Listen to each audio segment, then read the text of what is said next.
mag-operate sa operator. Ito nga po, itong spot na ito yung pinunta namin. Dito lang po sa mababaw, pero may papakita lang po ako sa inyo na maganda rin tanawin.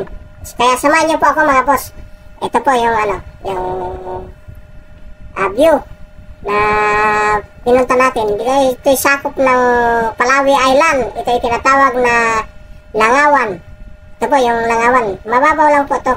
Pero kasi ito po yung mga marami siyang sa Bisaya ay Lusay. Ayan po, may butiti ka agad Ayan, pinaglalaroan ko. Ayan po. Napakaganda po siyang tingnan yung kuan. Kaya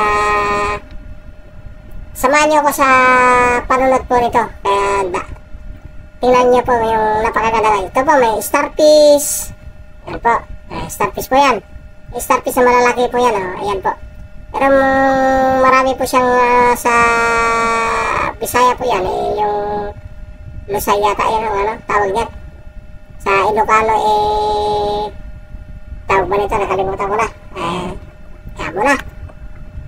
Ayan po. Ayan. Hanap tayo ng mga kuwan po.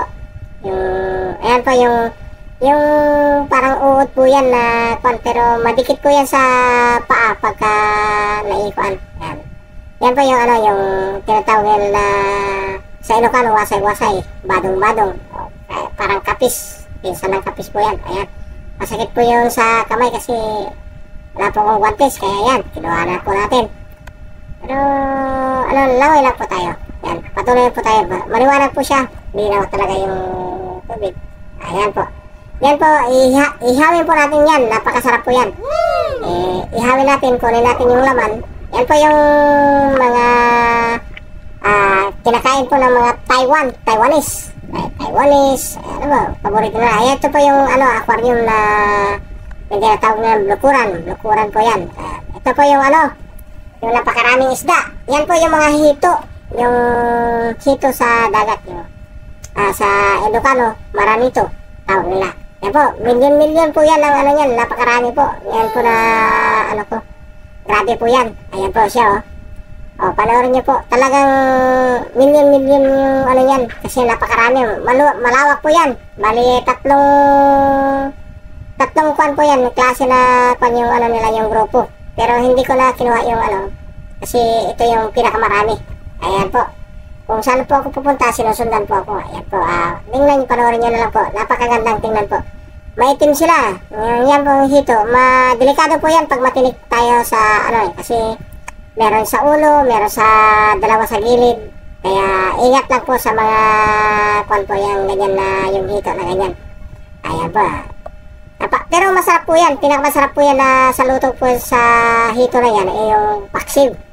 Paksiw ang the best yan. Alam naman, pag lagyan mo konti ng mantika, bawang, sibuyas, luya.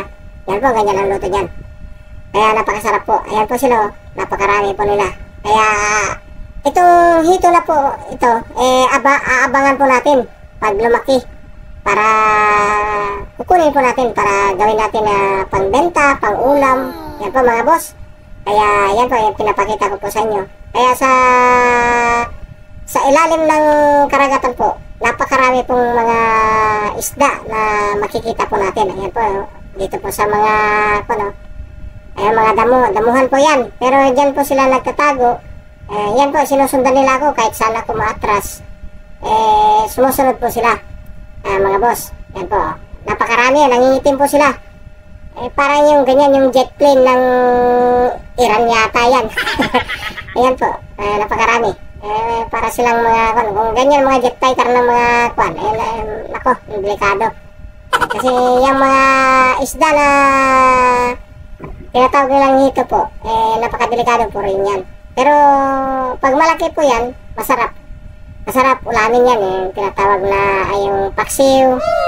Yan, paksiw. Tanggalan mo nga lang ng tinik sa kabilang gilid, saka sa taas. Yan po mga boss. Yan po, pinapakita ko po yung magandang tanawin na mga video natin sa kailaliman ng dagat. Yan po. Ayan, napakarami po nila. Yan kasi mga grupo po yan, mga hito. Pag hito po kasi, sama-sama po yan sila. Parang isang, isang barangay na salo-salo yan na umaano. Kutangi talaga yan, magkakasama talaga yan. Walang hiwalayan. Kahit anong mangyari, yan po sila.